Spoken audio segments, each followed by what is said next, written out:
আজকে বাপের কথা তোমার কাছে বেশি লাগে, আজকে মায়ের কথা তোমার কাছে বেশি লাগে। অথচ আজকের বিজ্ঞান বলেছে একটা পুরুষের কণ্ঠনালী যদি মিনিটে 50 বার প্রকম্পিত হয়, একটা নারীর কণ্ঠনালী মিনিটে 80 বার প্রকম্পিত হয়। তার মানে পুরুষের চাইতে মহিলা বেশি কথা বলবে, এটা স্বাভাবিক। আব্বা আমার শীতের দিনে শীত যায় না, কম্বল পরে থাকলেও আমার শীত যায় না।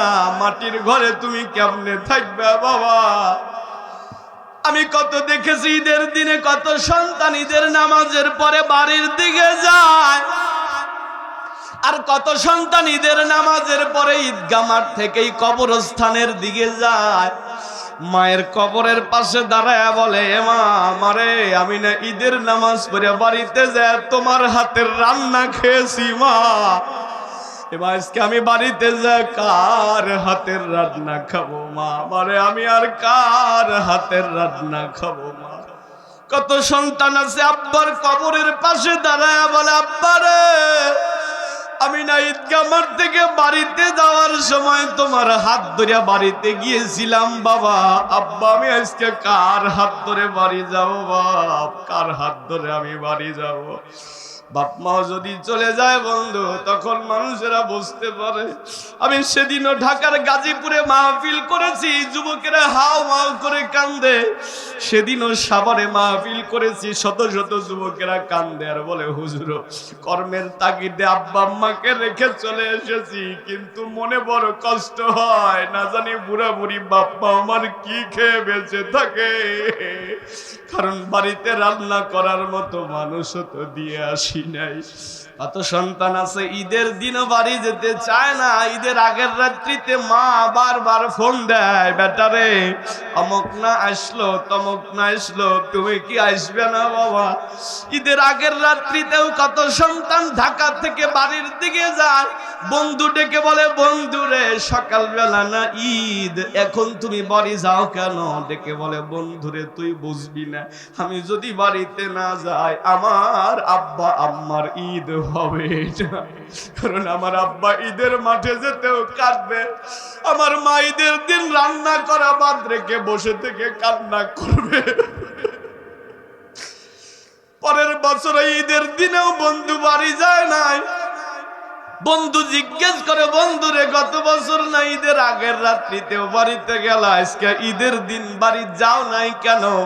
বন্ধুকে জড়ায় ধরে বলে, বন্ধুরে গ্রামের বাড়িতে কার কাছে যাব? এবছর আমার মাও নাই, আমার বাবাও নাই। বাপ মাও যদি থাকে বন্ধু পা ধরে বলবো, এ মাদারগঞ্জের মুসলমান, এ জামালপুরের মুসলমান। বাপ মার সাথে যদি ভুল হয়ে থাকে, বাপ মা যদি বেঁচে থাকে, যুবক বাড়িতে যা একটু মায়ের ঘরের দরজায় টোকা দিও, মার ঘরে যায় বলো, এ মা আমি বুঝতে পারি নাই মা, মারে আমার ভুল হয়ে গেছে মা, কত কথা আমি বলেছি মা, মারে তুই আমাকে মাফ করে দে মা। আমার সাথে পড়েন, আউযু বিল্লাহি মিনাশ শাইতানির রাজিম, বিসমিল্লাহির রাহমানির রাহিম, ইন্না আ'তাইনাকাল কাউসার ফাসাল্লি লিরাব্বিকা ওয়ানহার, ইন্না শানিআকা হুয়াল আবতার। আল্লাহ পাক বলেন ইন্না, এটা হলো জুমা মুতাকাল্লিমের সিগা, নিশ্চয়ই আমি আল্লাহ আ'তাইনা দান করেছি, কা আপনাকে, আল কাউসার কাউসার, ফা সুতরাং সল্লি আপনি সালাত কায়েম করুন, লি জন্যে, রব্বিকা আপনার প্রতিপালকের জন্যে, অনহার শব্দটা এসেছে ইনহার থেকে, এবং কোরবানি করুন। ইন্না নিশ্চয়ই, শানি আকা আপনার শত্রু বা দুশ্মন, হুয়া সে, আল আবতার লেসকাটা বা নির্বংশ। এটা হলো এই সূরাটার বঙ্গা অনুবাদ বা বাংলায় অনুবাদ বলে। তাফসির বুঝতে গেলে বুঝতে হবে হলো শানে নুজুল, কেন সূরাটা নাজিল হয়েছিল। আরবের মানুষদের একটা স্বভাব ছিল হলো, কারো যদি সন্তানাদি না হতো, অথবা শুধু কন্যা সন্তান হতো, অথবা পুত্র সন্তান হয়ে মারা যেত। যাদের সন্তানাদি হতো না, আরবের মানুষেরা তাদের ভাষায় এদেরকে লেজ কাটা বা নির্বংশ বলে গালি দিত। আপনাদের সমাজে যাদের বাচ্চা কাচ্চা হয় না, সন্তানাদি হয় না, আমরাও একটা ভাষায় গালি দেই। আপনারা কি বলেন বলেন তো দেখি? আটখুরিয়া বলেন? আমাদের ওদিকেও আটখুরা শব্দটাই প্রচলিত। এই কথাটা বলতে নেই, আমরা জানি আমাদের প্রিয় নবীজি সাল্লাল্লাহু আলাইহি ওয়াসাল্লামের 7টা সন্তানাদি ছিল, 3 ছেলে 4 মেয়ে। 4 মেয়ে হলো উম্মে কুলসুম, জয়নব, রুকাইয়া, ফাতেমা। 3 ছেলে, 2টা সন্তানের জন্ম হয়েছিল মক্কাতে, একটা হলো আবুল কাসিম আর একটা হলো ইব্রাহিম। মদিনাতে যাওয়ার পরে আরো একটা পুত্র সন্তান জন্মগ্রহণ করেছিল, এটা হলো মারিয়া কিপ্তির গর্ভে থেকে।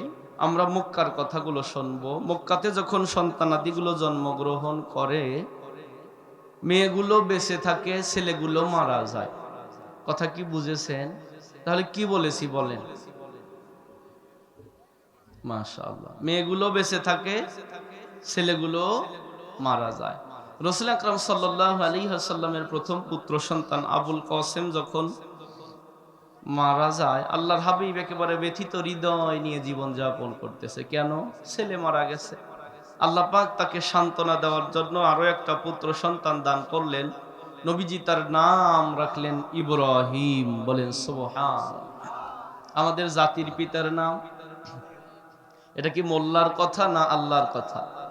আল্লাহ পাক বলেন মিল্লাতা আবিকুম ইব্রাহিম হুয়া সাম্মাকুমুল মুসলিমিন। তোমাদের জাতির পিতা হলো ইব্রাহিম, তিনি তোমাদের নাম রেখেছে মুসলমান। বলেন সুবহানাল্লাহ। আমার বাপজি রাসূল আকরাম সাল্লাল্লাহু আলাইহি ওয়াসাল্লামের প্রথম পুত্র সন্তান আবুল কাসিম যখন দুনিয়া থেকে বিদায় নিয়ে চলে যায়, আল্লাহ পাক তাকে সান্ত্বনা দেওয়ার জন্য আরো একটা পুত্র সন্তান দান করলেন। নবীজি তার নাম রাখলেন ইব্রাহিম।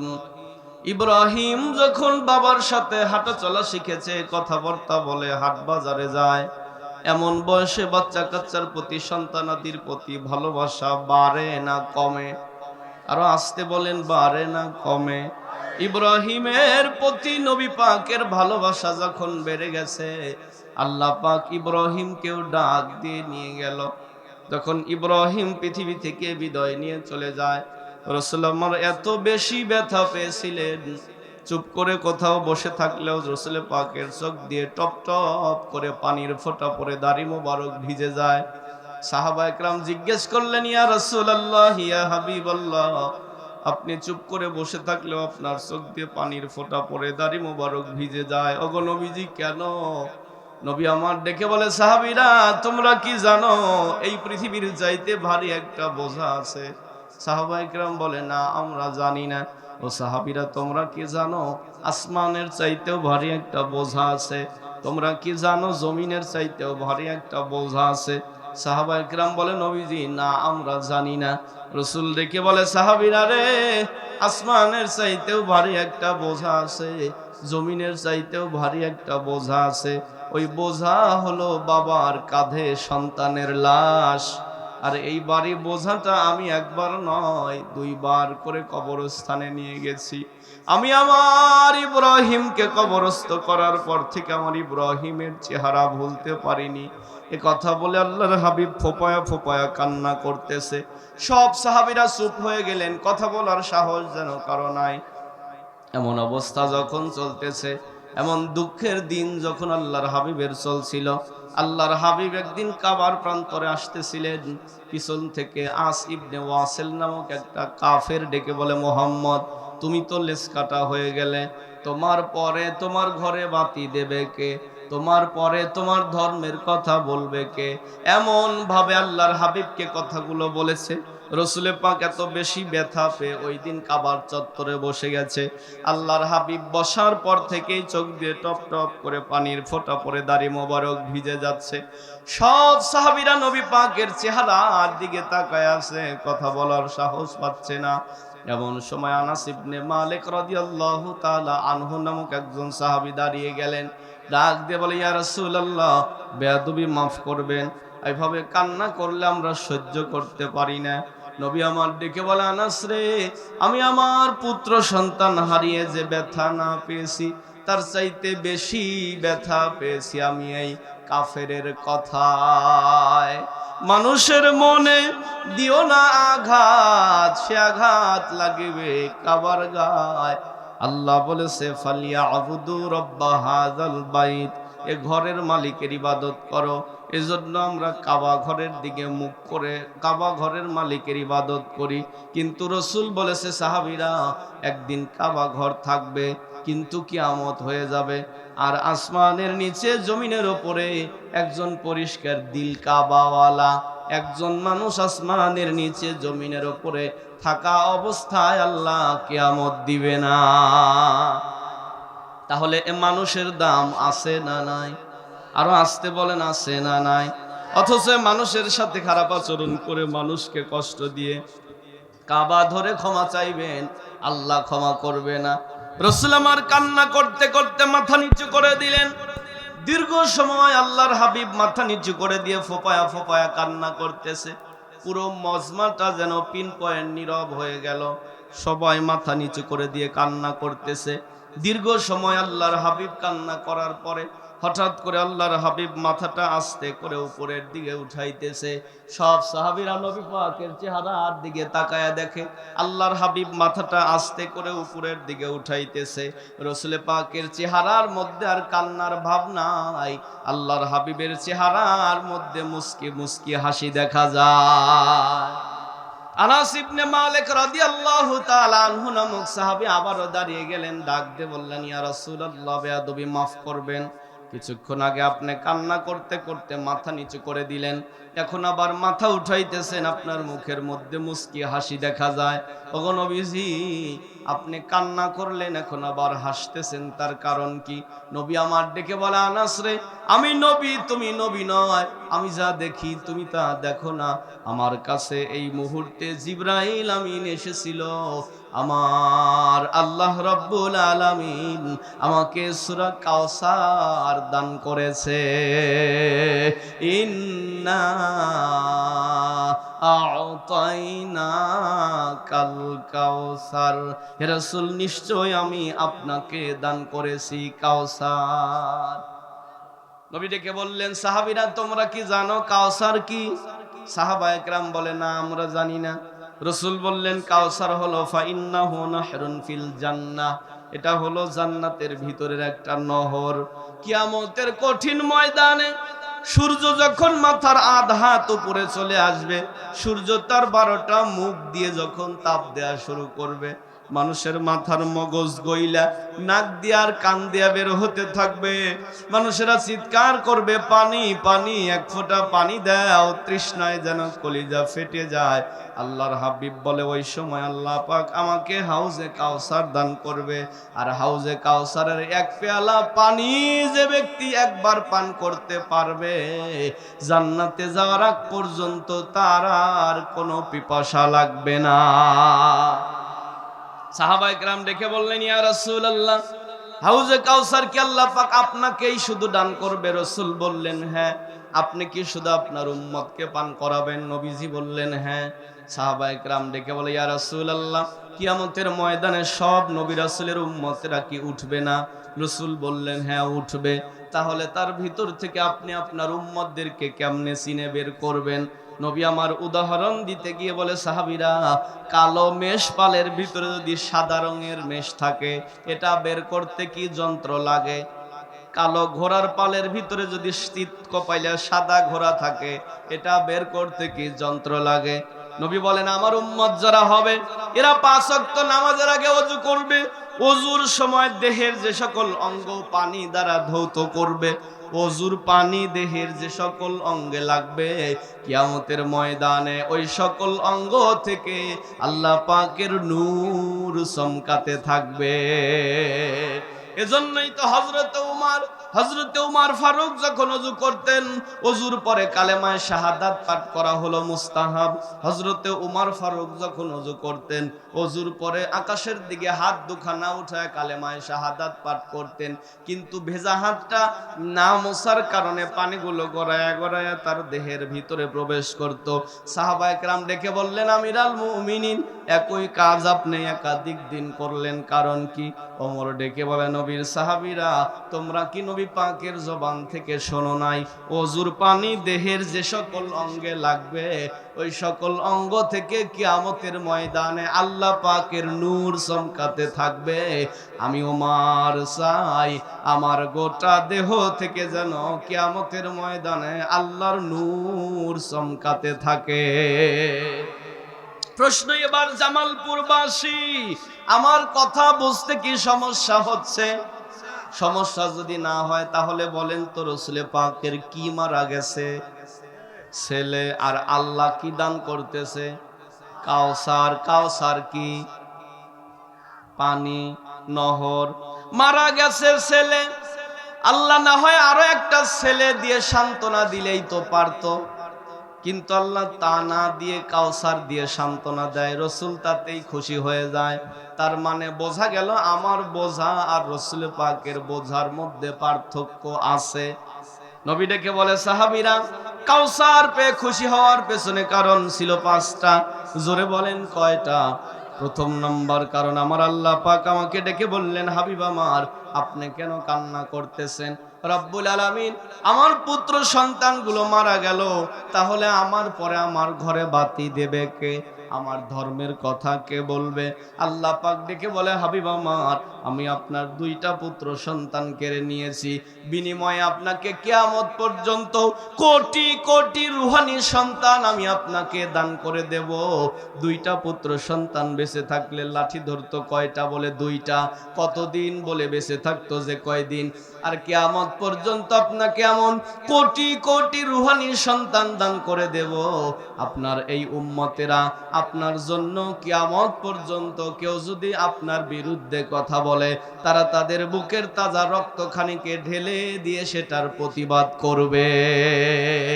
কি হবে? শেষ নবীজির উম্মত বলে দাবি করে যদি ওই কাদিয়ানীরা নবীর সিয়ার দখল করে। কি হবে? শেষ নবীজির উম্মত বলে দাবি করে যদি ওই কাদিয়ানীরা নবীর সিয়ার দখল করে। নবীজির জন্য যদি রক্তের বহে নদী, নবীজির জন্য যদি রক্তের বহে নদী, তবুও হটব না এই পথটা থেকে। কি হবে বেঁচে থেকে অযথা বিদ্যা শিখে যদি না গড়তে পারি শোষণবিহীন সমাজটাকে? আল্লাহ পাক ডেকে বললেন, হাবিব আমার, আমি আপনার এমন কোটি কোটি রূহানি সন্তান দান করে দেব, তারা আপনার পক্ষ নিয়ে কথা বলবে। আজকে তামাম পৃথিবীতে মুসলমানদের সংখ্যা প্রায় 200 কোটির অধিক। 200 কোটি মুসলমানের হৃদয়ের স্পন্দন হলো মুহাম্মাদুর রাসূলুল্লাহ সাল্লাল্লাহু আলাইহি ওয়াসাল্লাম। এজন্য আমরা বলি, আমার বাপের বিরুদ্ধে কথা বললে আমি ছাড় দিতে পারি, আমার গোষ্ঠীর বিরুদ্ধে কথা বললে আমি আপোষ করতে পারি, কিন্তু আমার নবীর বিরুদ্ধে কথা বললে তার সাথে কোনো আপোষ। আরো জোরে বলেন, তার সাথে কোনো আপোষ। আল্লাহ পাক ডেকে বললেন, হাবিব আমার, এমন পাগল পারা উম্মত আপনাকে কিয়ামত পর্যন্ত দান করব। নবীজি বলেন, এটা শোনার পরে আমি কাউসার পেয়ে খুশি হয়ে গেলাম। আল্লাহর হাবিব বলেন, কাউসার পেয়ে খুশি হওয়ার 2 নম্বর কারণ হলো, আল্লাহ পাক আমাকে ডেকে বললেন, হাবিব আমার, আমি আপনার পুত্র সন্তানগুলোকে অল্প বয়সেই ডাক দিয়ে নিয়ে এসেছি, প্রাপ্তবয়স্ক হতে দেই নাই। ছোটবেলায় তাদেরকে আমি ডাক দিয়ে নিয়ে আসলাম।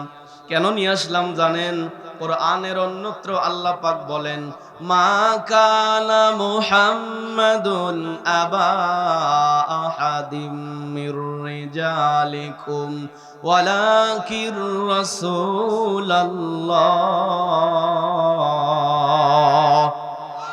আল্লাহ পাক বলেন, মা কানা মুহাম্মাদুন আবা, মুহাম্মদ নয় কারো আব্বা, মির রিজালিকুম। রিজাল শব্দের অর্থ হলো অ্যাডাল্ট পুরুষ, প্রাপ্তবয়স্ক পুরুষ।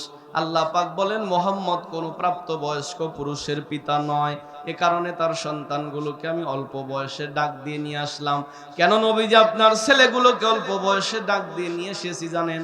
সাধারণত পৃথিবীতে নবীর ছেলে নবী হয়েছে, আদম পয়গম্বরের সন্তান শীষ পয়গম্বর হয়েছে, দাউদ পয়গম্বরের সন্তান সুলাইমান পয়গম্বর হয়েছে, ইব্রাহিম পয়গম্বরের সন্তান ইসমাইল পয়গম্বর হয়েছে। কিন্তু আমার নবীর পরে আর কি কোনো নবী আছে? আমার রসুলের পরে আর কি কোনো রসুল আছে? আল্লাহ ডেকে বললেন, হাবিব আমার, যেহেতু আপনার পরে আর কোনো নবী রাসূল আসবে না, এজন্য আপনার পুত্র সন্তানগুলোকে আমি বাঁচায়াও রাখবো না। কেননা আপনার পরে যদি আপনার পুত্র সন্তান বেঁচে থাকে, আপনার কিছু হুজুকি উম্মত থাকবে, এরা আপনার পুত্র সন্তানদেরকে অতিরিক্ত ভক্তি করতে যায় গদ্যানশীল নবী বানায়া ছাড়বে, যেরকম বাংলাদেশে পীরের ছেলে পীর হয়। কথা কি বলছে? ওই পীরের মুরিদের ভিতরে এমনও মুরিদ আছে যে এক যুগ আগে তার বায়াত হয়েছে, কিন্তু পীর সাহেব খেলাফত দিতে গিয়ে তার ওই মুরিদকে খেলাফত দেয় না। পীর সাহেব খেলাফত দিতে গেলে আগে দেয় নিজের ছেলেকে।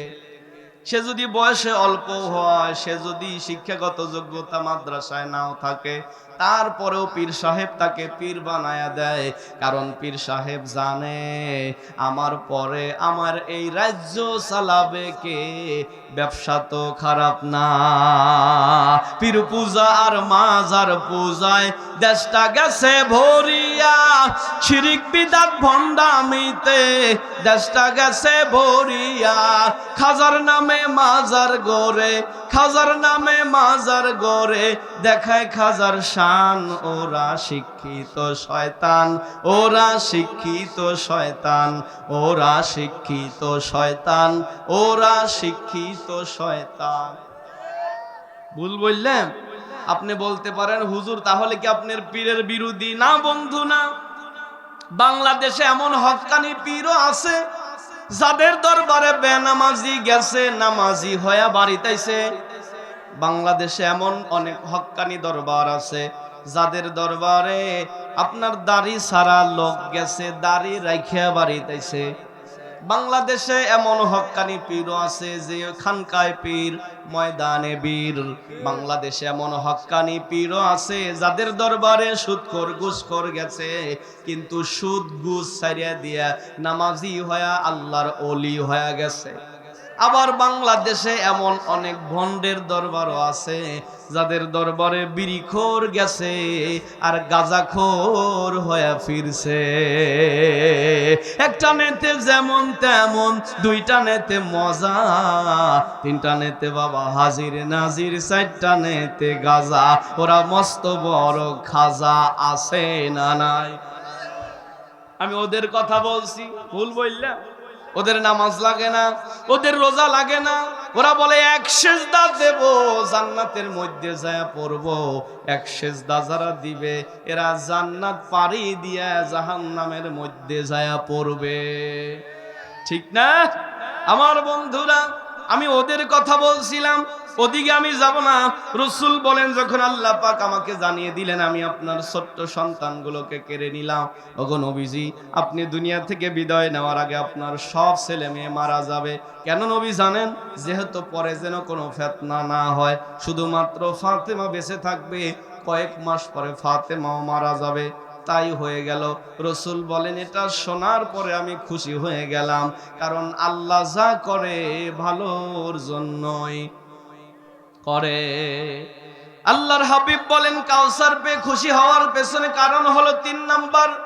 নবীজি বলেন 3 নাম্বার কারণ হলো, আল্লাহর হাবিবকে যখন এই 2টা পুত্র সন্তান মারা গেল, রাসূল যখন কান্না করতেছে, আল্লাহ পাক ডেকে বললেন, হাবিব আমার, আমি আপনার 2টা পুত্র সন্তানকে কেড়ে নিয়েছি, বিনিময়ে এই বছরই আমি আপনার দলের লোক ভারী করে দেব। কেমনে ভারী হয়েছে জানেন?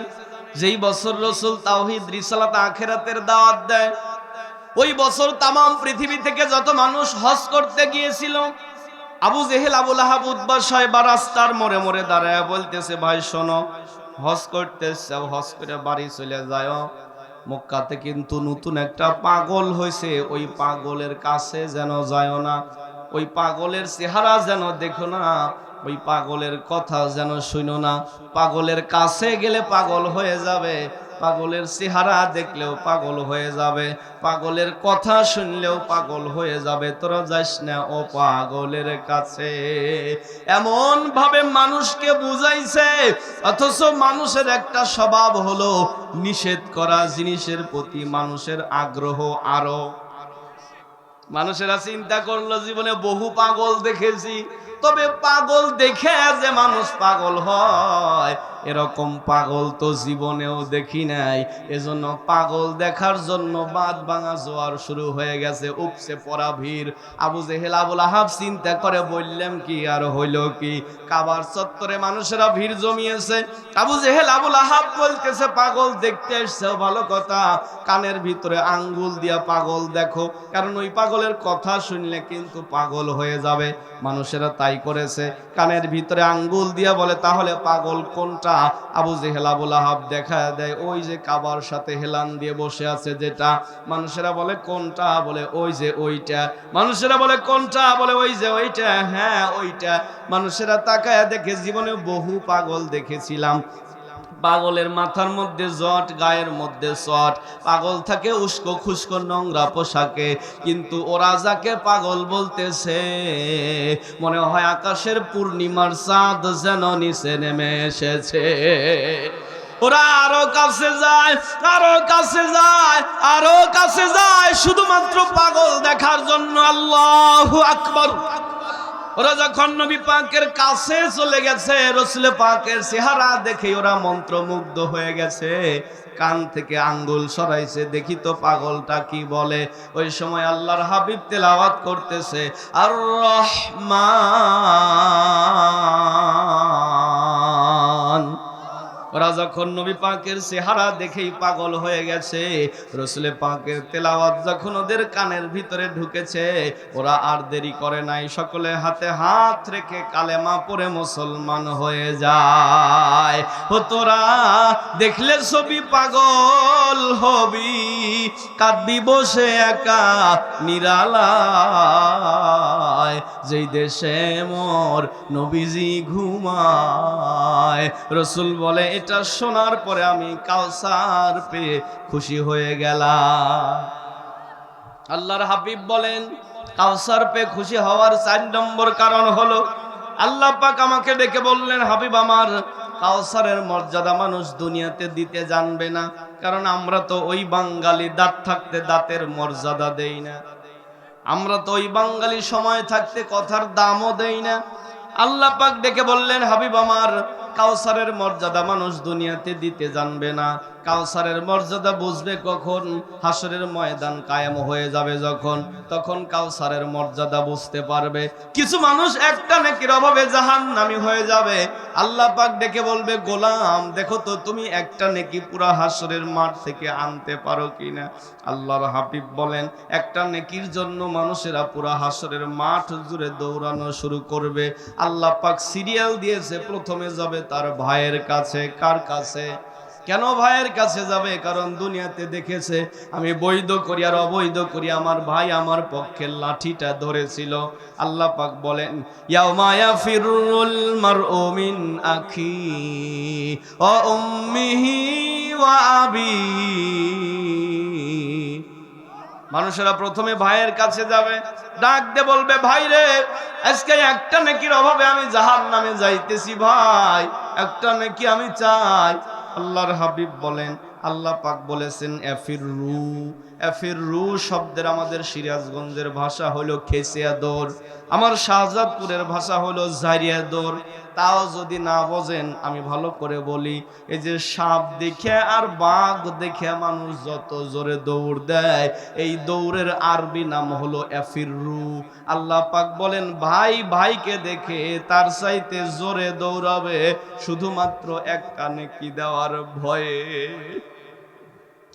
মানুষটা চলে যাবে উম্মিহি, তার মায়ের কাছে। তাফসিরে এসেছে সন্তান মায়ের পা ধরে 500 বছর পর্যন্ত কান্না করবে, ডেকে বলবে মারে আমি তোমার ওই সন্তান যে একদিন স্কুলে যেতে হারিয়ে গিয়েছিলাম আর তোমার খাবার বন্ধ হয়ে গিয়েছিল। ও মা, আমি তোমার ওই ছেলে যে বাড়ি ফিরতে দেরি হলে তুমি পথপানে চেয়ে থাকতে মা। ও মা, আমি তোমার ওই ছেলে যে একদিন জ্বরে আক্রান্ত হলে তুমি আমার শিওরের পাশে দাঁড়ায় বলতে, আল্লাহ আমার হায়াত আমার ছেলেকে দাও। ও মা, আমি তোমার ওই সন্তান যার জন্য তুমি সারা জীবন পরিশ্রম করেছো মা। ও মা, আজকে আমি একটা নেকির অভাবে জাহান্নামে যাইতেছি মা, একটা নেকি আমাকে দাও। আল্লাহর হাবিব বলেন 500 বছর পর্যন্ত সন্তান মায়ের পা ধরে কান্না করার পরে 500 বছর পরে এই মহিলাটা সন্তানের কপালের উপরে লাথি দিয়া বলবে, দূর হ, আমি তোকে চিনি না। এ কথা বলে মা যখন চলে যাবে, সন্তান পিছনে পিছনে যাবে আর বলবে, এ মা সত্যি কি তুমি আমাকে চিনতে পারো নাই মা? মারে তাকিয়ে দেখো আমি তোমার আয়ুব আলী। ওমা তাকিয়ে দেখো আমি তোমার ছেলে। মা মাথা ঘুরে বলবে, বেটারে চিনেছি, তবে পরিচয় দেওয়ার সময় নাই। আজকে একটা নেকির অভাবে আমিও জাহান্নামে চলে যাইতেছি বাবা। সন্তান কাঁদতে কাঁদতে চলে যাবে আব্বার কাছে, আব্বাও নেকি দেবে না। মানুষটা কাঁদতে কাঁদতে চলে যাবে স্ত্রীর কাছে, স্ত্রী বলবে, তুমি আবার কে? দুনিয়াতে তোমার বিবাহই হয় নাই। মানুষটা কাঁদতে কাঁদতে আল্লাহর আরশের পাশে এসে বলবে, রব্বুল আলামিন, একটা নেকির জন্য আমি আমার ভাইয়ের কাছে গিয়েছি, আমার ভাই দৌড়ে পালিয়েছে। আমার মায়ের পা ধরে কেঁদেছি, আমার মা আমাকে নেকি দেয় নাই। আল্লাহ, আমি আমার আব্বার কাছে গিয়েছি, আমার আব্বাও আমাকে নেকি দেয় নাই। আমার স্ত্রীর কাছে গিয়েছি, আমার স্ত্রী আমাকে নাকি চিনতেই পারে নাই। আল্লাহ, একটা নেকি আমি আনতে পারি নাই, এখন কি করব বলো? আল্লাহ ডেকে বলবে, গোলাম, যেহেতু নেকি আনতে পারো নাই, তুমি জাহান্নামে চলে যাও।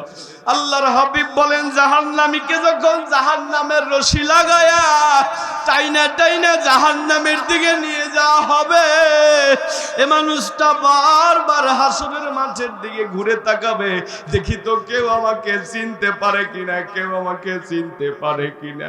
এমন সময় একজন ফেরেশতা রাসূল পাকের কাছে গিয়ে খবর দিবে, গো নবীজি, আপনার একটা উম্মত একটা নেকির অভাবে জাহান্নামে চলে যাইতেছে। রাসূল বলেন, বাচ্চাওয়ালা মুরগি যেরকম উড়াল দিয়া বাচ্চার কাছে যায়, আমি নবীজি উড়াল দিয়া আমার উম্মতের পাশে এসে দাঁড়িয়ে যাব। বলবো, ফেরেশতারা ওজন করো। ওজন করা হবে, দেখা যাবে নেকির পাল্লা হালকা হয়ে গেছে। একটা বর্ণনাতে এসেছে, নবীজি বলেন, আমি আমার হাত মোবারক নেকির পাল্লার উপরে ভুলিয়ে দিয়ে বলবো, ফেরেশতারা এবার ওজন করো। এবার ওজন করা হবে, দেখা যাবে নেকির পাল্লা ভারী হয়ে গেছে। মানুষটা জান্নাতি। মানুষটা যখন জান্নাতি হয়ে যাবে, আল্লাহর হাবিব চলে যাইতেছে, এ মানুষটা পিছন দিক থেকে গিয়ে জড়িয়ে ধরে বলবে, কে গো মহাপুরুষ, আমি তো আপনাকে চিনতে পারলাম না। আজকে আমার মা আমাকে নেকি দেয় নাই, আমার আব্বা আমাকে চিনতে পারে নাই।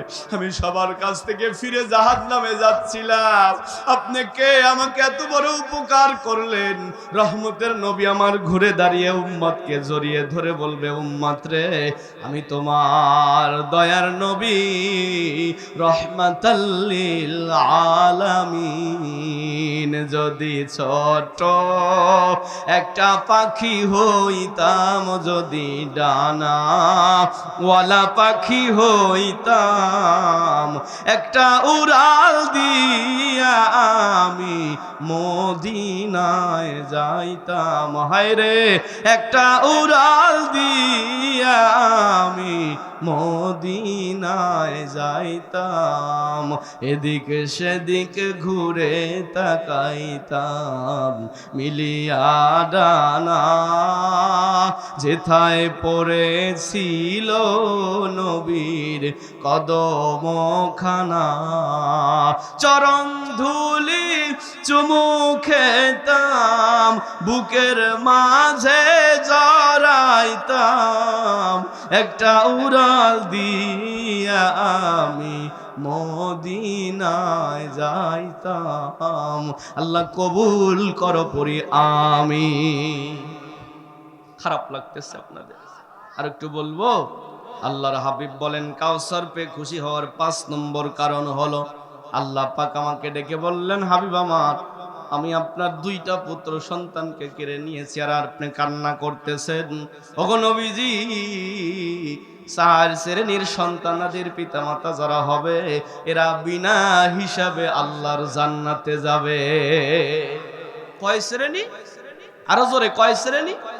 প্রথম নাম্বার হলো শহীদদের পিতামাতা। শহীদ কারা? মান কুতিলা ফি সাবিলিল্লাহ ফাহুয়া শাহিদ, আমান মাতা ফি সাবিলিল্লাহ ফাহুয়া শাহিদ। আল্লাহর হাবিব বলেন, কেউ যদি আল্লাহর রাস্তায় জীবন দেয় সে শহীদ হয়ে যায়, কেউ যদি আল্লাহর রাস্তায় বের হওয়ার পরেও মারা যায় সেও শাহাদাতের মর্যাদা পায়। নবী আমার যুদ্ধ করে মদিনাতে ঢুকতেছে, একটা মহিলা আওলাকে সে পাগলি বেশে বারবার বলে, আমার ছেলে কোথায়, আমার ছেলে কোথায়? নবী আমার চিনতে পারলেন, দেখে বললেন, মা আপনি কি অমুকের মা না? মহিলা বলে, হ্যাঁ। রসুল বললেন, মারে আপনার ছেলেকে খুঁজে লাভ নাই, আমি আপনার সন্তানকে নিজ হাতে জিহাদের ময়দানে কবর দিয়ে এসেছি। মহিলা হাওয়া করে কান্দে আর বলে, ইয়া রাসূলুল্লাহ, তাহলে আমাকে মা বলে ডাক দেওয়ার মতো তো পৃথিবীতে আর কেউ রইল না। নবী আমার ডেকে বলে, মারে চোখের পানি মুছে ফেলো, শহীদদের পিতামাতা বিনা হিসাবে আল্লাহর জান্নাতে যাবে। 2 নাম্বার হলো হাফেজদের পিতামাতা। এজন্য আপনাদেরকে বলবো, জামালপুরের মুসলমান, একটা সন্তানকে হলেও হাফেজে কোরআন বানান, একটা ছেলেকে হলেও হাফেজ বানান, একটা মেয়েকে হলেও হাফেজা বানান, একটা ছেলেকে হলেও আলেম বানান, একটা মেয়েকে হলেও আলেম বানান। একটা হাফেজে কোরআনের বাবা হয়ে কবরে যান, না হয় একটা হাফেজে কোরআনের দাদা হয়ে কবরে যান, না হয় একটা হাফেজে কোরআনের নানা হয়ে কবরে যান, একটা হাফেজে কোরআনের আত্মীয়র সম্পর্কীয় মানুষ হয়ে কবরে যান। কেননা একটা হাফেজে কোরআন 11 জন মানুষকে সুপারিশ করে জান্নাতে নিয়ে যাবে, যাদের ব্যাপারে রসুল বলেছেন কদ অজাবাত লাহুম নার, যাদের জন্য জাহান্নাম ওয়াজিব হয়ে গিয়েছিল, এরকম 11 জন জাহান্নামীকে একটা হাফেজে কোরআন সুপারিশ করে জান্নাতে নিয়ে যাবে। 3 নাম্বার হলো যাদের প্রতিবন্ধী সন্তানাদি হয়, রসুল বলেছে তারা যেন কষ্ট না পায়, এই প্রতিবন্ধীকে যেন সযত্নে লালন পালন করে। কেননা কিয়ামতের ময়দানে এই প্রতিবন্ধীরা আল্লাহকে ডেকে বলবে, রব্বুল আলামিন, দুনিয়াতে আমাকে পাঠিয়েছিলে আমার বাবা মার খেদমত করার জন্য, কিন্তু আমি আমার বাবা মার খেদমত করতে পারিনি, উল্টো বাপ মাই মরা পর্যন্ত আমার খেদমত করেছে। আয় আল্লাহ, অনুমতি দাও, আমি আমার আব্বা আম্মাকে সুপারিশ করে জান্নাতে নিয়ে যাব। আল্লাহর হাবিব বলেন, একটা প্রতিবন্ধী সন্তানাদিকে যদি তার আব্বা আম্মা সযত্নে লালন পালন করে, এই প্রতিবন্ধীগুলো কিয়ামতের ময়দানে আব্বা আম্মাকে সুপারিশ করে আল্লাহর জান্নাতে নিয়ে যাবে। 4 নাম্বার হলো অপ্রাপ্ত বয়স্কে যাদের ছেলে মেয়ে মারা যায়, ছোট ছোট নাবালেক নাবালিকা ছেলে মেয়ে যাদের মারা যায়, অল্প বয়সে যাদের ছেলে মেয়ে মারা যায়, রসুল বলেন তারা যেন কান্না না করে। কেননা এই ছোট্ট ছোট্ট ছেলে মেয়েকে যারা হারিয়েছে, ওই বাপ মাও যদি ঈমান নিয়ে কবরে যেতে পারে, এই সন্তানাদিগুলো আব্বা আম্মাকে সুপারিশ করে আল্লাহর জান্নাতে নিয়ে যাবে।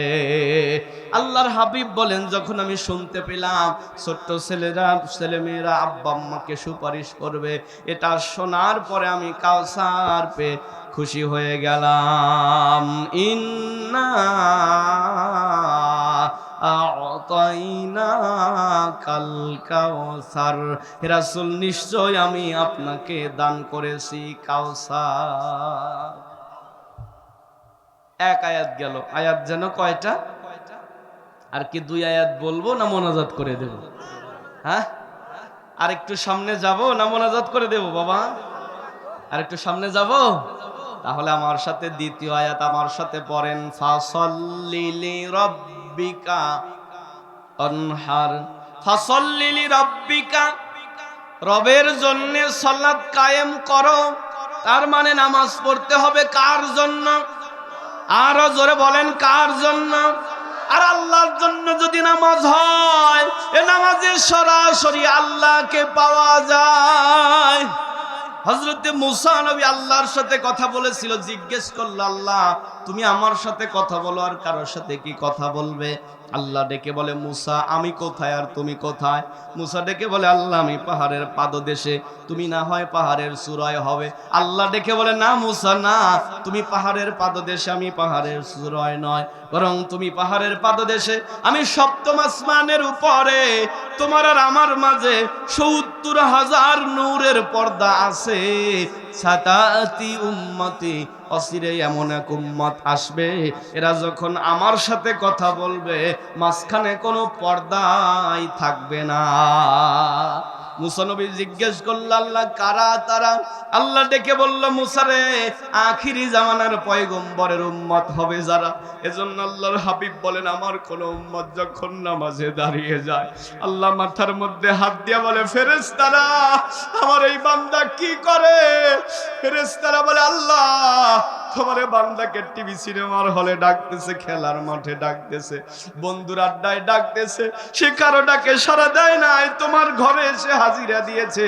আল্লাহ মাথার মধ্যে হাত দিয়া বলে ফেরেশতারা সাক্ষী থাকো, হাযা আবদে হাক্কুন, এটা আমার পারফেক্ট বান্দা। বান্দা যখন সিজদায় গিয়ে বলে সুবহান রাব্বিয়াল আ'লা, সুবহান রব তুমি পবিত্র, রব মাথার মধ্যে হাত দিয়া বলে সাব্বাহতানি সাব্বাহতুক, আমাকে পবিত্র বললে তুমিও পবিত্র থাকবে, এটা হতে পারে না। সিজদা থেকে মাথা উঠানোর আগে আমি তোমাকেও পবিত্র করে দিলাম। এজন্যই তো পিরানে পীর আব্দুল কাদের জিলানী বলেছেন যে শুকুর যখন সকালবেলা ঘুম থেকে জাগ্রত হয়, শুকুর কি চেনেন আপনারা? শুয়োর বলা হয়। এই শুকুর যখন সকালবেলা ঘুম থেকে জাগ্রত হয়, আগে চোখ খোলে না, ওঠার পরে চোখটা বন্ধ করে বলে রব্বুল আলামিন আমি ঘুম থেকে জাগ্রত হয়েছি, এখনো চোখ খুলিনি, চোখ খোলার আগে দরখাস্ত তোমার কাছে আল্লাহ, আমি আমার সকালবেলার চোখ খোলার পরে কোনো বেনামাজির চেহারা যেন আমার নজরে না পড়ে। কেমন করে ঘুমাও তুমি, কেমন করে ঘুমাও তুমি, ফজর করে কাজা, এমন তো হতে পারে জোহরে জানাজা তোমার, এমন তো হতে পারে জোহরে জানাজা।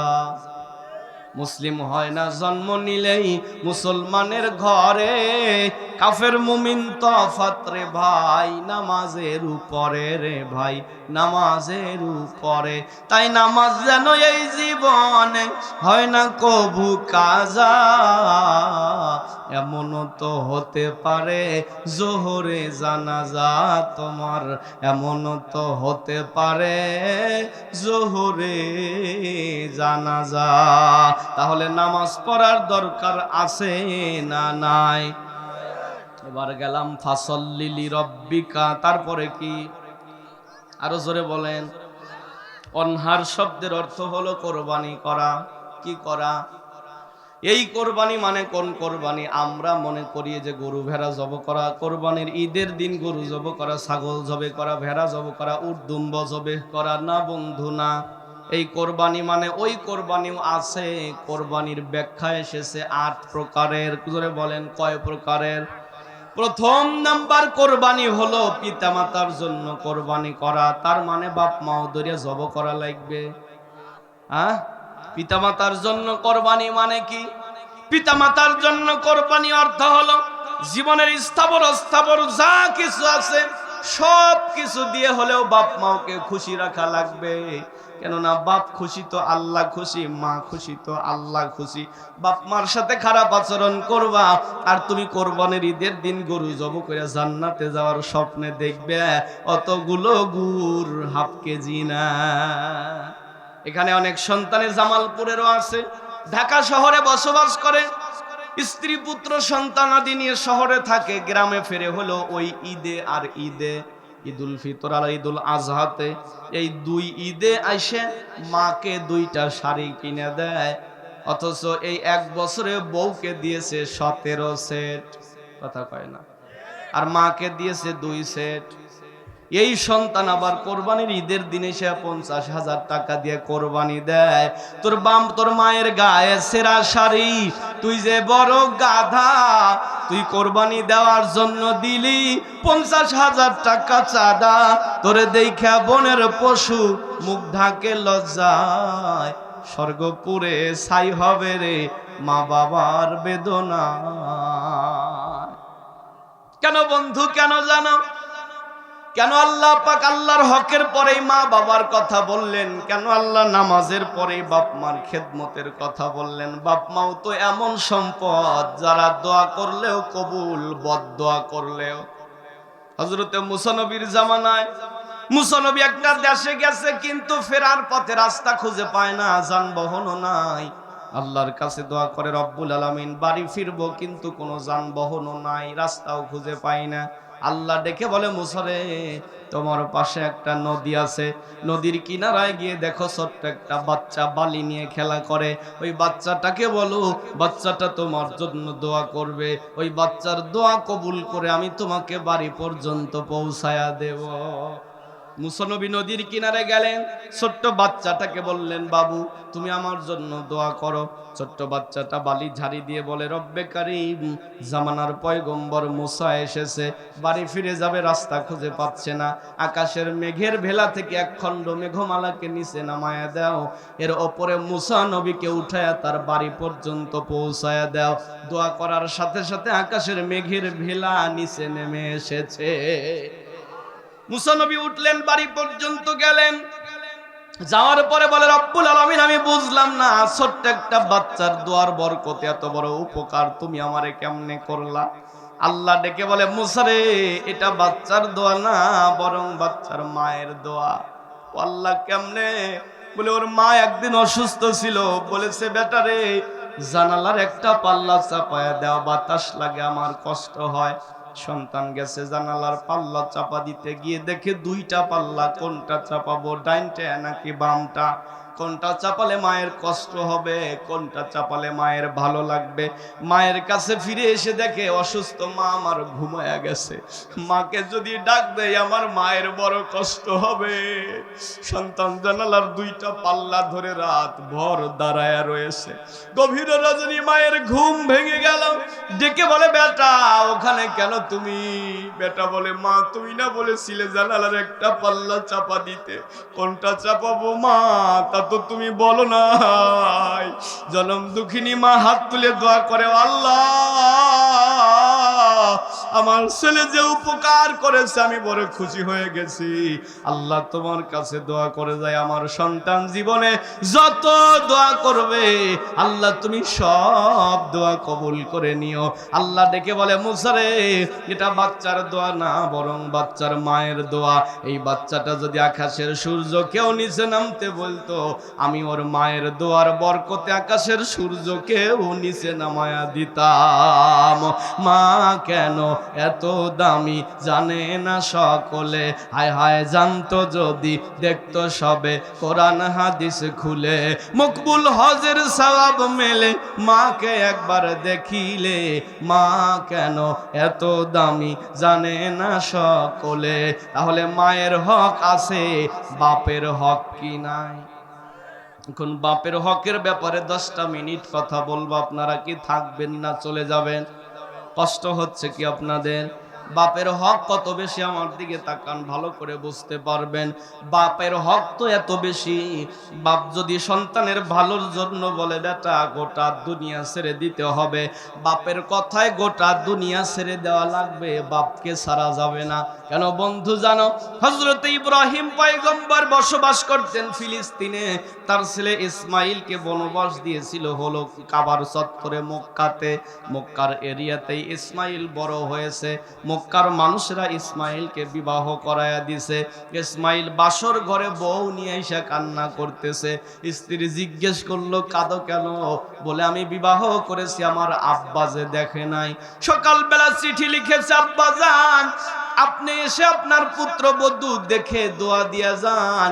চিঠিটা মক্কা থেকে ফিলিস্তিনে যেতে সময় লেগেছে 15 দিন। কয় দিন? বণিক বাহিনীর কাছে চিঠিটা চলে গেল। ইব্রাহিম নবীর কাছে যেই সময় চিঠিটা গিয়েছে, ওই সময় ইব্রাহিম নবীর বয়স হলো 108 বছর। কত বছর? 108 বছর বয়সের মুরব্বী মানুষটা চিঠিটা পাওয়ার পরে কাঁদতেছে আর বলতেছে, বেটা রে, তুমি তো জানো না তোমার আব্বা যে বুড়া হয়ে গেছে। নিজের চোখের সামনে নিজের বাপ মাওকে বুড়া বুড়ি হতে দেখা, এর চাইতে কষ্ট আর পৃথিবীতে নাই। নিজের চোখের সামনে নিজের আব্বাকে মুরব্বী হতে দেখা, নিজের চোখের সামনে নিজের মাকে বুড়ি হয়ে যেতে দেখা, এর চাইতে কষ্ট পৃথিবীতে নাই। ইব্রাহিম নবী বলে, আল্লাহ, আমি তো বুড়া হয়ে গেছি, তারপরেও তুমি আমাকে তৌফিক দাও, আমি যেন আমার ইসমাইলের বউ দেখার জন্য যেতে পারি। উটের পিঠে ওঠার পরে দোয়া করলেন, আল্লাহ কবুল করে নিল। 15 দিনের রাস্তা খেয়ে না খেয়ে ইব্রাহিম পয়গম্বর চলে আসলেন কাবার চত্বরে। কাবার পাশেই ছিল ইসমাইলের ঘর। ঘরের দরজায় সালাম করে বললেন, বেটা ইসমাইল, বাড়ি আছো নাকি? ওই দিন ইসমাইল বাড়িতে নাই, ঘরে আছে হলো তার বউ, মানে ইব্রাহিম পয়গম্বরের পুত্র বধূ, বেটার বউ যেটা। ভিতর থেকে আওয়াজ আসতেছে, ইসমাইল বাড়িতে নাই। ইব্রাহিম নবী বললেন, মা কোথায় গেছে আমার ছেলে? বলে জানি না। কখন আসবে? বলে তাও জানি না। তোমাদের দিনকাল কেমন কাটে? বলে ভালো না। এমন ভাবে মহিলা কর্কশ ভাষায় কথা বলে সে দরজাটা পর্যন্ত খোলে নাই। ইব্রাহিম নবী মুরব্বী মানুষ, লাঠি ভর দিয়া দরজার সামনে দীর্ঘ সময় দাঁড়িয়ে রইলেন, মহিলা দরজা খুললেন না। এক পর্যায়ে ডেকে বলে, মা, আমার ছেলে ইসমাইল চিঠি লিখেছে আমি যেন তোমাকে দেখে দোয়া দিয়া যায়, কিন্তু তোমাকে দেখার আগেই আমার তোমার কথা শুনেই পেট ভরে গেছে, তোমাকে দেখার ইচ্ছা আমার নাই, আমি চলে গেলাম। আমার ইসমাইল আসলে বইল, ইসমাইলের ঘরের চৌকাটটা ভালো না, ইসমাইল যেন তাড়াতাড়ি চৌকাট পাল্টায় নেয়। ইব্রাহিম নবী চলে গেলেন। বিকেল বেলা ইসমাইল বাড়িতে এসেছে, আসার পরে নাক টানতেছে। স্ত্রী জিজ্ঞেস করলেন, নাক টানো কেন? ঠান্ডা লেগেছে নাকি? বলে না। তাহলে নাক টানো কেন? বলে মনে হয় আমার আব্বা এসেছে। কেমনে বুঝলেন? বলে আমার আব্বা হলো জামানার পয়গম্বর, আর নবী রাসূলেরা যে রাস্তা দিয়ে হেঁটে যায়, ওই রাস্তা দিয়ে 40 দিন পর্যন্ত তাদের শরীরের ঘ্রাণ ছড়ায়। কোথায় আমার আব্বা? কই আমার আব্বা? স্ত্রী ডেকে বলে, একটা বুড়া আসছিল। বুড়া? কোথায় গেল আমার আব্বা? বলে ঘরের দরজায় দাঁড়িয়েছিল, আমি দরজা খুলি নাই, ভিতরেও ঢুকতে বলো নাই। বলে না। আমার আব্বাকে তুমি খেতেও দাও নাই? বলে না। বসতেও দাও নাই? বলে না। কোথায় গেছে? বলে চলে গেছে। ইসমাইল কানতে কানতে বসে গেল আর বলল, আব্বা রে, আজকে মুরব্বী মানুষ হয়ে বেটার বোর ঘরের দরজার সামনে থেকে চলে গেলা, এই অপরাধ কি তুমি আমাকে মাফ করবে বাবা? এক পর্যায়ে ডেকে বলে, স্ত্রী রে, আমার আব্বা যাওয়ার সময় কি কিছু বলছে? বলে হ্যাঁ বলছে। কি বলছে? বলে আমি তো দেখতেছি তোমার ঘরের চৌকাটটা নতুন, অথচ বুড়া চোখে দেখে না। বুড়া বলছে ইসমাইলের ঘরের চৌকাট ভালো না, ইসমাইল যেন তাড়াতাড়ি চৌকাট পাল্টায় নেয়। জ্ঞানী যারা বোঝে তারা চোখের ইশারায় নির্বুদ্ধিকে বুঝাইতে কে পারে কোথায়। তরকারির মতো তরকারি হলে অল্প ঝালে সেজে, বুদ্ধিমান মানুষ যারা ইশারাতেই বোঝে। ইব্রাহিম নবী, ইসমাইল নবী, নবীর কথা নবী বুঝে ফেলেছে। দেখে বলে, স্ত্রীরে, আমার আব্বা ঘরের চৌকাট পাল্টাতে বলে নাই, আব্বা পরিবারের চৌকাট পাল্টাতে বলেছে। তুই আমার পরিবারের প্রথম সদস্য, তার মানে তোকে দ্বারা আমার জীবন চলবে না। তুই 1 2 3 কি করছে বলেন তো দেখি। তারপর আপনারা বুঝতেছেন আমার কথা। স্ত্রীকে ছেড়ে দিল। কয়েক মাস হয়ে গেল, বিবাহ করে না। রাসূল বলেছে, বিবাহ করতে গেলে বংশীয় মেয়েকে বিয়ে করিও, কারণ অনেক বংশের মেয়ে আছে বাপ দাদার সম্মান বাঁচাতে যায় অমানুষের ভাতও করিয়া খায়।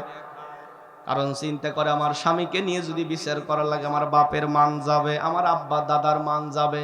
অমানুষের ভাতও করিয়া খায়। আবার অনেক বংশের মেয়ে আছে ফুবু সারিয়াইছে, ভাস্তিও সারিয়াইছে, ঠিক না? অবশেষে ইসমাইল বিবাহ করেছে বনু জরহুম গোত্রে, বংশীয় গোত্র। এই মহিলাটা এই মেয়েটাকেও ঘরে নিয়ে এসে ইসমাইল কান্না করে। স্ত্রী জিজ্ঞেস করলো, কাঁদো কেন? বলে, আমার আব্বা যে দেখে নাই, সকালবেলা চিঠি লিখেছে, আব্বা যান আপনি এসে আপনার পুত্রবধূ দেখে দোয়া দিয়া যান। চিঠিটা মক্কা থেকে আবার ফিলিস্তিনে যেতে সময় লাগলো 15 দিন। 15 দিন পরে চিঠি যখন ইব্রাহিম নবীর কাছে গেছে, ইব্রাহিম নবী ওই সময় তো বলতে পারতো আমি আর যাব না, কারণ তোর ঘরের দরজায় দাঁড়ায় থেকে আমি ফিরে এসেছি, আমি যাব না। কিন্তু এর নাম তো বাপ, এর নাম তো আব্বা। সন্তান যদি হাজারো অন্যায় করে বলে আব্বা আমার ভুল হয়ে গেছে, ছেলের সব অপরাধ আব্বা মাফ করে দেয়। অথচ অনেক পোড়া কপাল সন্তান আছে 5 বছর হলো ওই বাপকে বাপ বলিয়া ডাকে না, ও আবার জান্নাতে যাওয়ার স্বপ্নে দেখে। এ বন্ধু, ইব্রাহিম নবী চিঠি পাওয়ার পরে খুশি হয়ে গেলেন, উপরের দিকে মাথা উঠায় বলে, আল্লাহ আমি আবারও যাব আমার ছেলেকে দেখার জন্য, আল্লাহ তুমি ব্যবস্থা করে দাও। আবার উটের পিঠে চড়ে চলে আসলো মক্কাতে। ঘরের দরজায় সালাম দিয়ে বলতেছে, বেটা ইসমাইল বাড়ি আছো নাকি? ওই দিনও ইসমাইল বাড়ি নাই, ঘরে আছে তার বউ। এটা কয় নাম্বার? হ্যাঁ, এই মেয়েটার সাথে সাথে লাব্বাইক বলে দরজা খুলে দিয়ে বলে, আব্বা জান আপনার ছেলে বাড়ি নাই, আমি তো মরি নাই, আব্বা আপনি ঘরে ঢোকেন। এই কথা বলে শ্বশুরকে উটের পিঠ থেকে টাইনা নামাইছে, ঘরের মধ্যে নিয়ে দস্তরখানা বিছিয়ে দিয়েছে, ওজুর পানি দিয়েছে, আব্বা আপনি খাবার খান। ইব্রাহিম নবী যখন খাবার খায় আর বারবার বেটার বোর দিকে তাকায়া বলে, আল্লাহ এবার আমার ইসমাইলের ঘরে শান্তি হবে, কারণ তার বউ ভালো হয়েছে, ভালো একটা বউ পেয়েছে। খাবার খাওয়া যখন শেষ হয়ে গেল, ইব্রাহিম নবী এক পর্যায়ে ডাক দিয়ে বলে, মারে গোধূলি সন্ধ্যা লগ্ন চলে এসেছে, আমাকে থাকা যাবে না এদেশে, আমি চলে যাব ফিলিস্তিনে, আমাকে যেতে দাও। এ কথা বলে ইব্রাহিম নবী যখন বের হবে, সাথে সাথে বেটার বউ দরজায় যায় 2টা হাত টান করে বলে, আব্বারে না, আমি আপনাকে যেতে দেব না, কারণ বাবা আমি শুনেছি পরিবারের মুরব্বীরা যেই ঘরে থাকে ওই ঘরে আল্লাহর রহমত বর্ষিত হয়। কথাটা বড় ওজনের কথা বলেছি, তুমি বুঝতে পারো নাই বাবা, যার কারণে সুবহানাল্লাহ আসতে বলেছো। ডেকে বলে, আব্বা রে, পরিবারের মুরব্বীরা যেই ঘরে থাকে ওই ঘরে আল্লাহর রহমত বর্ষিত হয়। আজকে তো মুরব্বী বাপ মাওকে আমরা, বুড়া বুড়ি বাপ মাওকে আমরা বোঝা মনে করি, যার কারণে একটা মায়ের পেটের ভিতরে 5টা ছেলের জায়গা হয়, অথচ 5টা ছেলে মিলে এক মায়ের পেটের ভাত দিতে পারে না। ও কয় তুই দেখ, ও কয় তুই দেখ, ও কয় তুই দেখ, কয় তাহলে বাইটিয়া নে, আলাদা হয়ে যা আর ভাগ করিয়া দে। তুমি তোমার বাপ মাওকে আলাদা করে দিয়েছো, তোমার মা তোমার আব্বা আরেক ঘরে ভাত খায়, তুমি তোমার ঘরে ভাত খাও, তুমি তোমার ঘরে গোস্ত দিয়া ভাত খাও, তোমার মা তার ঘরে ভর্তা দিয়া ভাত খায়, তুমি আবার জান্নাতে যাওয়ার স্বপ্নে দেখো। আমার মতো বক্তার ওয়াজ তোমার 4 পয়সারও উপকার হবে না। কেন বন্ধু জানো, বাপ মাওকে আলাদা করে দিয়া তুমি মনে করেছো তোমার আব্বা আম্মা বুঝি কষ্ট পায় নাই? না বন্ধু না। আব্বা আম্মা যখন রাত্রিবেলা ঘুমোতে যায়, আব্বা মায়ের গলা জড়াইয়া ধরে বলে, স্ত্রী রে তুমি না বলছিলে বেটা বড় হলে আমার দুঃখ যাবে? কই বেটা তো বড় হইলো, কিন্তু আমার দুঃখ তো গেল না। যখন বাপের দেহের রক্ত গরম থাকে, বাপ আমাকে তোমাকে মানুষ করতে যায়, বাপের দেহের রক্তকে পানি করে দেয়। যখন মায়ের দেহের রক্ত গরম থাকে, মা আমাকে তোমাকে মানুষ করতে যায়, মায়ের দেহের রক্তকে পানি করে দেয়। হায় ওই মুরব্বী বাপ মা এখন বুড়া বুড়ি হয়ে গেছে আর তোমার কাছে বেশি লাগে, যার কারণে বাপ মাওকে তুমি আলাদা করে দাও, বাপ মাওকে তুমি আলাদা করে দাও, আলাদা ঘরে তাদেরকে থাকতে দাও আর খেতে দাও। আজকে বাপের কথা তোমার কাছে বেশি লাগে, আজকে মায়ের কথা তোমার কাছে বেশি লাগে, অথচ আজকের বিজ্ঞান বলেছে একটা পুরুষের কণ্ঠনালী যদি মিনিটে 50 বার প্রকম্পিত হয়, একটা নারীর কণ্ঠনালী মিনিটে 80 বার প্রকম্পিত হয়। তার মানে পুরুষের চাইতে মহিলা বেশি কথা বলবে, এটা স্বাভাবিক। আব্বা আমার শীতের দিনে শীত যায় না, কম্বল পরে থাকলেও আমার শীত যায় না, মাটির ঘরে তুমি কেমনে থাকবে বাবা? আমি কত দেখেছি ঈদের দিনে কত সন্তান ঈদের নামাজের পরে বাড়ির দিকে যায়, আর কত সন্তান ঈদের নামাজের পরে ঈদগাহ মাঠ থেকেই কবরস্থানের দিকে যায়। মায়ের কবরের পাশে দাঁড়ায় বলে, এ মা আমারে, আমি না ঈদের নামাজ পড়ে বাড়িতে যায় তোমার হাতের রান্না খেয়েছি মা, এবার আজকে আমি বাড়িতে যাই কার হাতের রান্না খাবো মা, আমারে আমি আর কার হাতের রান্না খাবো মা? কত সন্তান আছে আব্বার কবরের পাশে দাঁড়ায় বলে, আব্বারে আমি না ঈদগাহ মাঠ থেকে বাড়িতে যাওয়ার সময় তোমার হাত ধরে বাড়িতে গিয়েছিলাম বাবা, আব্বা আমি আজকে কার হাত ধরে বাড়ি যাবো বাপ, কার হাত ধরে আমি বাড়ি যাব? বাপ মাও যদি চলে যায় বন্ধু, তখন মানুষেরা বুঝতে পারে। আমি সেদিনও ঢাকার গাজীপুরে মাহফিল করেছি, যুবকেরা হাও মাও করে কান্দে।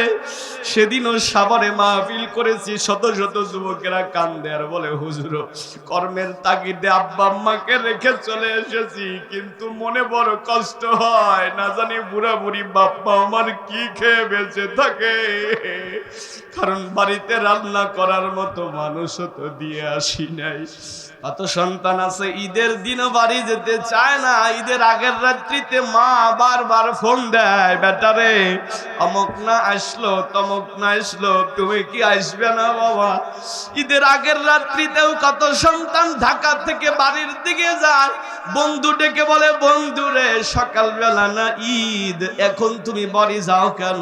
ডেকে বলে, বন্ধু রে তুই বুঝবি না, আমি যদি বাড়িতে না যাই আমার আব্বা আম্মার ঈদ হবে না, কারণ আমার আব্বা ঈদের মাঠে যেতেও কাঁদবে, আমার মা ঈদের দিন রান্না করা বাদ রেখে বসে থেকে কান্না করবে। পরের বছর ঈদের দিনেও বন্ধু বাড়ি যায় নাই, বন্ধু জিজ্ঞেস করে, বন্ধু রে গত বছর না ঈদের আগের রাত্রিতেও বাড়িতে গেল, আজকে ঈদের দিন বাড়ি যাও নাই কেন? বন্ধুকে জড়ায় ধরে বলে, বন্ধু রে গ্রামের বাড়িতে কার কাছে যাব, এবছর আমার মাও নাই আমার বাবাও নাই। বাপ মা যদি থাকে বন্ধু পা ধরে বলবো, এ মাদারগঞ্জের মুসলমান, এ জামালপুরের মুসলমান, বাপ মার সাথে যদি ভুল হয়ে থাকে, বাপ মা যদি বেঁচে থাকে, যুবক বাড়িতে যা একটু মায়ের ঘরের দরজায় টোকা দিও, মার ঘরে যা বলো, এ মা আমি বুঝতে পারি নাই মা, মারে আমার ভুল হয়ে গেছে মা, কত কথা আমি বলেছি মা, মারে তুই আমাকে মাফ করে দে মা। আব্বা যদি বেঁচে থাকে আব্বার পা ধরে মাপ নিও আর বলে, আব্বা আমাকে মাফ করে দাও বাবা, কারণ কখন হঠাৎ করে বাপ মা চলে যাবে আর ক্ষমা চাইতে পারবে না।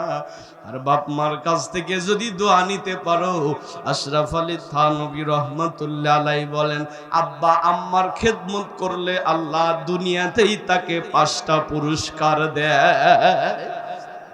কয়টা? প্রথম নাম্বার, আল্লাহ তোমার হায়াত বাড়ায়া দিবেন। তোমার ছোট ভাই মারা যাবে তোমার 10 বছর আগে, কিন্তু তুমি মরবে না, কারণ তোমার মায়ের দোয়া তোমার উপরে আছে। দ্বিতীয় নাম্বার, আল্লাহ হঠাৎ মৃত্যু থেকে তোমাকে বাঁচায়া দেবে। সিএনজি অ্যাক্সিডেন্ট করে 4 জন মারা যাবে, আল্লাহ মাঝখান থেকে তোমাকে বাঁচায়া দিবে, কারণ তোমার বাপ মার দোয়া তোমার উপরে আছে। বাপ মার খেদমত যদি করতে পারো, 3 নম্বরে সম্মানের চেয়ারে বসতে পারবে। এ চেয়ারে বসতে গেলে বাপ মার দোয়া লাগে বন্ধু, সম্মানের চেয়ারে উঠতে গেলে বাপ মার দোয়া লাগে, বিসিএস ক্যাডার হতে গেলেও বাপ মার দোয়া লাগে, বড় বড় চাকরিতে চাকরির পদোন্নতির জন্য বাপ মার দোয়া লাগে। বাপ মাকে খুশি যদি করতে পারো, বাপ মার খেদমত যদি করতে পারো, আল্লাহ তোমার সম্মান বাড়ায়া দেবে। চতুর্থ নাম্বার, বাপ মার খেদমত যদি কেউ করতে পারে, আল্লাহ পাক তাকে মক্কা মদিনার মুসাফির বানাবে। তোমার টাকা নাই, পয়সা নাই, অথচ আল্লাহ যাওয়ার ব্যবস্থা করে দেবে। 5 নম্বর হলো বাপ মার খেদমত যারা করতে পারবে, বাপ মাও যদি খুশি থাকে, আল্লাহর নবী বলেন মরণের সময় তার জবানে কালেমা জারি হয়ে যাবে। আর রাসূল বলেছে মান কানা আখিরু কালামিহি লা ইলাহা ইল্লাল্লাহ দাখালাল জান্নাহ। কারো যদি শেষ বাক্য হয় লা ইলাহা ইল্লাল্লাহ, সে জান্নাতে যাবে। আর কিছু লাগে? লাগে আর কিছু? দুনিয়াতেও শান্তি, আখিরাতেও মুক্তির ব্যবস্থা আল্লাহ করে দেবে।